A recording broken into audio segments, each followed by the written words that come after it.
Use করি না। আমিও করি, আমার চুলে স্যুট করে। আসলে তো শ্যাম্পু করা যাবে না, চুল পড়ে যায়। কতদিন করা যাবে না? কি মাথা ঠিক আছে তো? হ্যাঁ। লাসালাস হয়ে যাবে। চুল আসালসা হবে না, কালারটা তোমার উঠে যাবে। এরপরে 4-5 দিন পরে যখন চুল ভিজাবা তখন দেখবা আস্তে আস্তে ফেড হইতেছে। 4-5 দিন কি ভিজাবে না? মানে শ্যাম্পু করা যাবে না? শ্যাম্পু না, পানি তো লাগানো যাবে। পানি লাগানো যাবে কিন্তু চুল আটকে যাবে। তা তো অবশ্যই।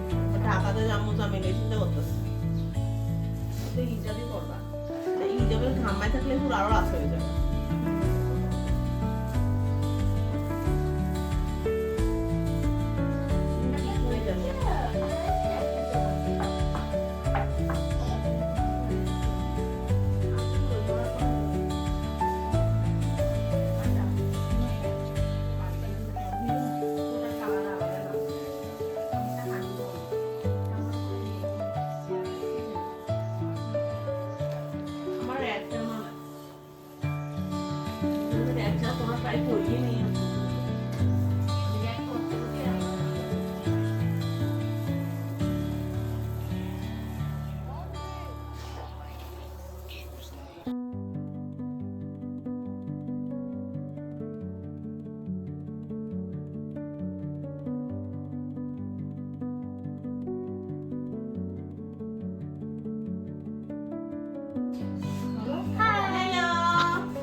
ও আমাকে, ও ভাবতেও পারতেছে না আমাকে এই কামলি ঢোকে দেখবে। না আমি তোমাদের ফার্স্ট টাইম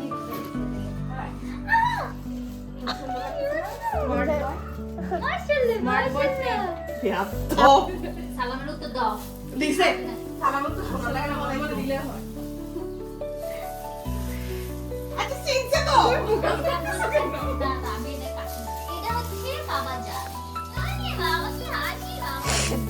হুম, এর নাম হচ্ছে কি? নিতিকা।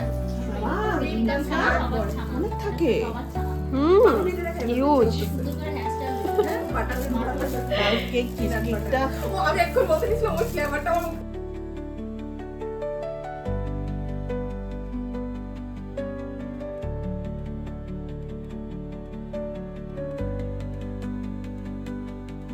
সো অ্যাকচুয়ালি যেমনটা দেখতে পাচ্ছেন আমরা আজকে হেয়ার কালার করছি সবাই মিলে। যাই হোক, আমরা সবাই করার কথা ছিল না, কিন্তু প্যাকেটের মতো আসলে হিউজ পরিমাণের ছিল, যেগুলো হচ্ছে বেঁচে গিয়েছিল, তো এগুলো ফেলে না দিয়ে হচ্ছে সবার চুলে দিয়ে দেওয়া হলো। তো যাই হোক, আমার চুল আবার একটু ব্লিচ করে নিয়েছিলাম আমি গতকালকে, তো সেই জন্য আমার কালারটা ভালো এসেছে। আর ওরা হচ্ছে ব্লিচ ছাড়া করেছে, তো সেই জন্য ওদেরটা অত বেশি বোঝা যায়নি। আর আমি একটু হচ্ছে ভিজিবলটাই পছন্দ করি, আর ওরা হচ্ছে একটু শাইন দিবে মাঝে মাঝে, সেই রকম পছন্দ করে।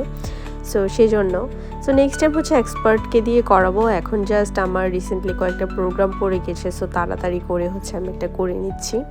আমি নেক্সট টাইম খুব ভালো একজন এক্সপার্ট আছে যাকে দিয়ে করানোর ইচ্ছা আছে, যে উনি এখন ফ্রি নেই বলে হচ্ছে এখন করাচ্ছি না। সো যাই হোক, আমাদের এই হচ্ছে কালার টালার করা আর কি। তারপর লাঞ্চ করতে বসে গেলাম। আরে খাই ফেলাম না বিকাল হয়ে গেছে লাগে না। বেলা হচ্ছে তো রাস্তা বসে দিয়েছি তুমি আমরা স্টপ তো বলবা। তো তুমি দিদি এই সাথে কেক প্লেটটা দে। আমাকে ট্রান্সফার করতে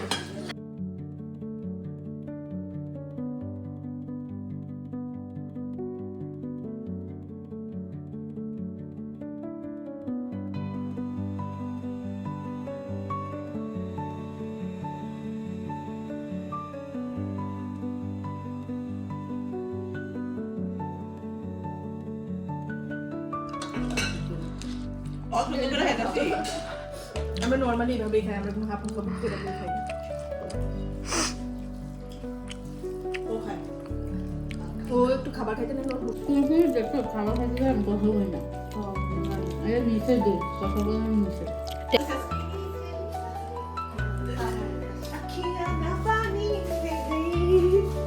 কিভাবে কান্না করবো প্র্যাকটিস করো।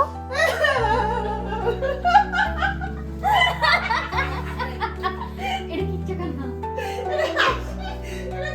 তোমাকে মাথা দিচ্ছি না। আবার একটু গেলে দুই পয়সা কাটা। ও বললো এটা আমার কান নাই তো বাবা।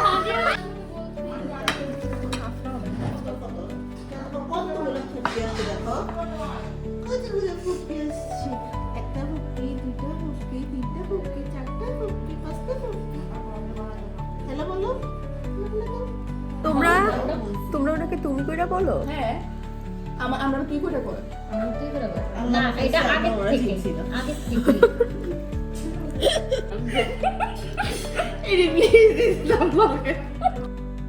তো এই তো লাঞ্চ কমপ্লিট করে তারপর শাওয়ারও নিয়ে নিয়েছি। যে একটু ঘুমিয়েছিল, তো ঘুম থেকে উঠে ভীষণ চিৎকার করছিল, যার জন্য হচ্ছে আসলে আর মাঝখানে কিছু শ্যুট করা যায়নি আর কি। তারপর সন্ধ্যায় হচ্ছে আন্টি আবার পিঠা বানিয়ে দিল। তো আজকে হচ্ছে কিমতি যাবে পার্লারে বুকিং দেওয়ার জন্য। সো কালার টালার করে একবারে আমরা বের হয়ে গেলাম। আর তারপর বাসায় চলে গিয়েছিলাম আমি ওদেরকে, আমার বাসার কাছে যেহেতু পার্লার, বলেছিলাম যে বুকিং করে সবাই আমার বাসায় চলে আসতে চা খাবে। তো তারপর ওরা চলে এলো, চা খেলো। মোটামুটি সারাদিনই আমরা একসাথে স্পেন্ড করি, জাস্ট রাতের বেলাটা আমরা ঘুমানোর জন্যই মনে হয় আলাদা হই। তো এই ছিল ব্লগ, কেমন লেগেছে অবশ্যই কমেন্ট করে জানাবেন সবাই।